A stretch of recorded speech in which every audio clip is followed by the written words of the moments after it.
नमः शिवाय। श्री शिव महापुराण रुद्र संहिता सती खंड छठा अध्याय।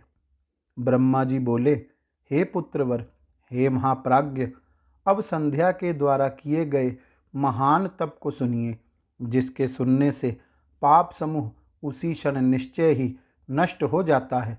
तपस्या का उपदेश कर वशिष्ठ जी के अपने घर चले जाने पर संध्या भी तपस्या की विधि को जानकर अत्यंत हर्षित हो गई। वह ब्रह्लोहित सर के सन्निकट प्रसन्नचित होकर अनुकूल वेश धारण करके तपस्या करने लगी। वशिष्ठ जी ने तपस्या के साधनभूत जिस मंत्र को बताया था, उस मंत्र से वह शंकर जी का पूजन करने लगी। इस प्रकार सदाशिव में चित्त लगाकर एकाग्र मन से घोर तपस्या करती हुई उस संध्या का एक चतुर्युग बीत गया। उसके पश्चात उस तपस्या से संतुष्ट हुए शिवजी उसके ऊपर प्रसन्न हो गए और बाहर भीतर तथा आकाश में उसे अपना विग्रह दिखाकर वह शिवजी के जिस रूप का ध्यान करती थी, उसी रूप से उसके समक्ष प्रकट हो गए। संध्या अपने मन में चिंतित प्रसन्नमुख तथा शांत स्वरूप भगवान शिव को सामने देखकर बहुत प्रसन्न हुई। मैं शिवजी से क्या कहूँ तथा किस प्रकार इनकी स्तुति करूं? इस प्रकार चिंतित होकर संध्या ने भयपूर्वक अपने नेत्रों को बंद कर लिया। तब नेत्र बंद की हुई उस संध्या के हृदय में प्रविष्ट होकर शिवजी ने उसे दिव्य ज्ञान, दिव्य वाणी और दिव्य चक्षु प्रदान किए। इस प्रकार उसने दिव्य ज्ञान, दिव्य चक्षु, दिव्य वाणी प्राप्त की और जगतपति दुर्गेश को प्रत्यक्ष खड़ा देखकर वह उनकी इस प्रकार स्तुति करने लगी।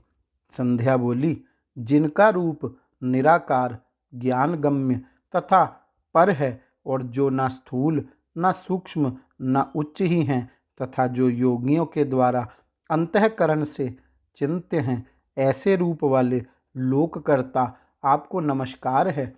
जिनका रूप सर्वस्वरूप, शांत, निर्मल, निर्विकार, ज्ञान से परे, अपने प्रकाश में स्थित, विकार रहित, आकाश मार्ग स्वरूप एवं अंधकार मार्ग से परे तथा प्रसन्न रहने वाला है, ऐसे आपको नमस्कार है। जिनका रूप एक अद्वितीय, शुद्ध, देदीप्यमान, माया रहित, चिदानंद, सहज, विकार रहित, नित्यानंद स्वरूप, सत्य और विभूति से युक्त, प्रसन्न रहने वाला तथा समस्त श्री को प्रदान करने वाला है, उन आपको नमस्कार है। जिनका रूप महाविद्या के द्वारा ध्यान करने योग्य, सबसे सर्वथा भिन्न, परम सात्विक, ध्येय स्वरूप, आत्मस्वरूप, सार स्वरूप, संसार सागर से पार करने वाला और पवित्र को भी पवित्र करने वाला है, उन आपको नमस्कार है। जिनका आकार शुद्ध रूप, मनोज्ञ, रत्न के समान स्वच्छ, कर्पूर के समान गौरवर्ण और हाथों में वर, अभय मुद्रा, शूल, मुंड को धारण करने वाला है, उन आप योग युक्त सदाशिव को नमस्कार है। आकाश, पृथ्वी, दिशाएं, जल, ज्योति और काल जिनके स्वरूप हैं, ऐसे आपको नमस्कार है। जिनके शरीर से प्रधान एवं पुरुष की उत्पत्ति हुई है, उन अव्यक्त स्वरूप आप शंकर को बार बार नमस्कार है। जो ब्रह्मा रूप होकर इस जगत की सृष्टि करते हैं, विष्णु रूप होकर पालन करते हैं तथा रुद्र रूप होकर संहार करते हैं, उन आपको बार बार नमस्कार है। कारणों के कारण दिव्य अमृत स्वरूप, ज्ञान संपदा देने वाले, समस्त लोकों को ऐश्वर्य प्रदान करने वाले, प्रकाश स्वरूप तथा परात्पर शंकर को बार बार नमस्कार है। जिनके अतिरिक्त यह जगत और कुछ नहीं है, जिनके पैर से पृथ्वी, दिशाएं, सूर्य, चंद्रमा, कामदेव तथा बहिर्मुख अन्य देवता और नाभि से अंतरिक्ष उत्पन्न हुआ है, उन आप शंभु को मेरा नमस्कार है। हे हर, आप सर्वश्रेष्ठ तथा परमात्मा हैं।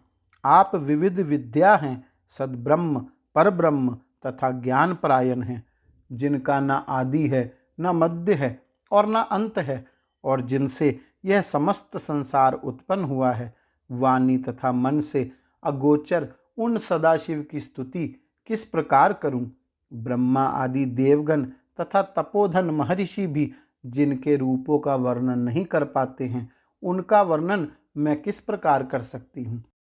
हे प्रभु, इंद्र सहित समस्त देवगण तथा सभी असुर भी जब आपके रूप को नहीं जानते, तो आप जैसे निर्गुण के गुणों को मेरे जैसी स्त्री किस प्रकार जान सकती है? हे महेशान, आपको नमस्कार है। हे तपोमय, आपको नमस्कार है। हे शंभो, हे देवेश, आपको बार बार नमस्कार है। आप मेरे ऊपर प्रसन्न होइए। ब्रह्मा जी बोले, संध्या के द्वारा स्तुत भक्त वत्सल परमेश्वर सदाशिव उसके वचन को सुनकर परम प्रसन्न हो गए। वे शिव वल्कल तथा कृष्ण मृग चरम युक्त उसके शरीर को जटा से आच्छन्न एवं पवित्री धारण किए हुए उसके सिर को तथा तुषारपात से मुरझाए हुए कमल के समान उसके मुख को देखकर दयामय होकर उससे इस प्रकार कहने लगे। महेश्वर बोले, हे भद्रे, तुम्हारी उस उत्कृष्ट तपस्या से तथा तुम्हारी इस स्तुति से मैं बहुत प्रसन्न हूँ। हे शुभ प्राज्ञे, अब तुम वर मांगो। जो भी तुम्हारा अभिष्ट हो तथा जिससे तुम्हारा कार्य पूर्ण हो, वह सब मैं करूँगा। हे भद्रे, तुम्हारी इस तपस्या से मैं परम प्रसन्न हो गया हूँ। ब्रह्मा जी बोले, महेश्वर का वह वचन सुनकर संध्या बड़ी प्रसन्न हुई और उन्हें बार बार प्रणाम कर इस प्रकार कहने लगी। संध्या बोली, हे महेश्वर, यदि आप प्रसन्नतापूर्वक वर देना चाहते हैं, यदि मैं आपसे वर प्राप्त करने योग्य हूँ तथा यदि मैं उस पाप से सर्वथा विशुद्ध हो गई हूँ, और हे देव, यदि आप इस समय मेरे तप से प्रसन्न हैं, तो पहले मैं यह वर मांगती हूँ, उसे दीजिए। हे देवादिदेव, इस आकाश तथा पृथ्वी में उत्पन्न होते ही कोई भी प्राणी सदैव काम युक्त ना हो। हे प्रभो, मैं अपने आचरण से तीनों लोकों में इस प्रकार प्रसिद्ध हूँ जैसी और कोई दूसरी स्त्री ना हो। एक और वर मांगती हूँ, मेरे द्वारा उत्पन्न की गई कोई भी संतति सकाम होकर पतित ना हो, और हे नाथ, जो मेरा पति हो वह भी मेरा अत्यंत सहृद बना रहे। मेरे पति के अतिरिक्त जो कोई भी पुरुष मुझे सकाम दृष्टि से देखे, उसका पौरुष नष्ट हो जाए और वह नपुंसक हो जाए। ब्रह्मा जी बोले, निष्पाप संध्या के इस प्रकार के वचनों को सुनकर तथा उससे प्रेरित होकर भक्त वत्सल भूत भावन शंकर प्रसन्नचित होकर कहने लगे। महेश्वर बोले, हे देवी, हे संध्ये, मेरी बात सुनो। तुम्हारा पाप नष्ट हो गया। अब मेरा क्रोध तुम्हारे ऊपर नहीं है और तुम तप करने से शुद्ध हो चुकी हो। हे भद्रे, हे संध्ये, तुमने जो जो वरदान मांगा है, तुम्हारी श्रेष्ठ तपस्या से परम प्रसन्न होकर मैंने वह सब तुम्हें प्रदान किया है। अब प्राणियों का प्रथम शैश्व अर्थात बाल भाव, दूसरा कौमार भाव, तीसरा यौवन भाव तथा चौथा वार्धक्य भाव होगा। शरीरधारी तीसरी अवस्था आने पर सकाम होंगे और कोई कोई प्राणी दूसरी के अंत में सकाम होंगे। मैंने तुम्हारी तपस्या से संसार में यह मर्यादा स्थापित कर दी कि शरीरधारी उत्पन्न होते ही सकाम नहीं होंगे। तुम इस लोक में ऐसा सती भाव प्राप्त करोगी जैसा तीनों लोकों में किसी अन्य स्त्री का नहीं होगा। तुम्हारे पति के अतिरिक्त जो तुमको सकाम दृष्टि से देखेगा, वह तत्काल नपुंसक होकर दुर्बल हो जाएगा। तुम्हारा पति महान भाग्यशाली, तपस्वी तथा रूपवान होगा। वह तुम्हारे साथ 7 कल्पों तक जीवित रहेगा। इस प्रकार तुमने जो जो वर मुझसे मांगा है, उन सभी वरों को मैंने प्रदान किया। अब मैं तुम्हारे जन्मांतर की कुछ बातें कहूँगा। तुम अग्नि में अपने शरीर त्याग करने की प्रतिज्ञा पहले ही कर चुकी हो, अतः उसका उपाय मैं तुमको बता रहा हूँ, उसे निश्चित रूप से करो। वह उपाय यही है कि तुम महर्षि मेघातिथि के 12 वर्ष तक चलने वाले यज्ञ में प्रचंड रूप से जलती हुई अग्नि में शीघ्रता से प्रवेश करो। इस समय मेघातिथि इसी पर्वत की तलहटी में चंद्रभागा नदी के तट पर तपस्वियों के आश्रम में महान यज्ञ कर रहे हैं। वहां तुम अपनी इच्छा से जाकर मेरे प्रसाद से मुनियों से अलक्षित रहती हुई अग्नि में प्रवेश कर जाओ। फिर तुम यज्ञाग्नि से प्रकट होकर मेघातिथि की पुत्री बनोगी। तुम्हारे मन में जो कोई भी श्रेष्ठ पति के रूप में वांछनीय हो उसे अपने अंतःकरण में रखकर अग्नि में अपना शरीर छोड़ना।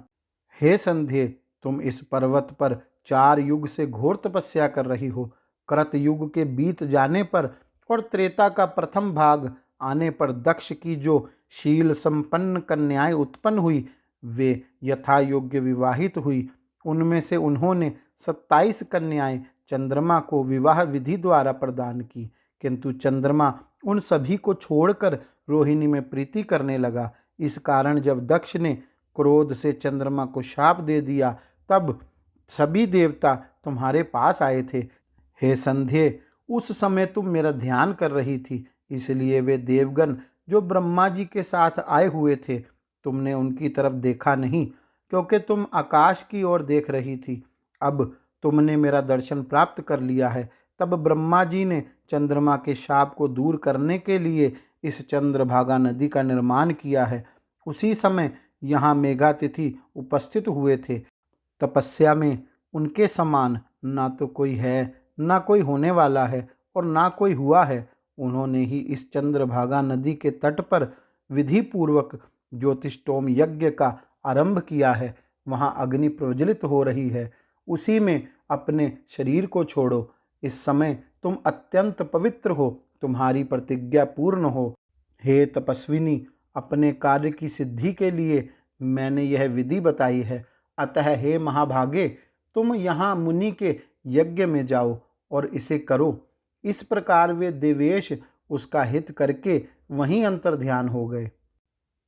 इस प्रकार श्री शिव महापुराण के अंतर्गत द्वितीय रुद्र संहिता के द्वितीय सती खंड में संध्या चरित्र वर्णन नामक 6ठा अध्याय पूर्ण हुआ। गौरी शंकर भगवान की जय। ओम नमः शिवाय।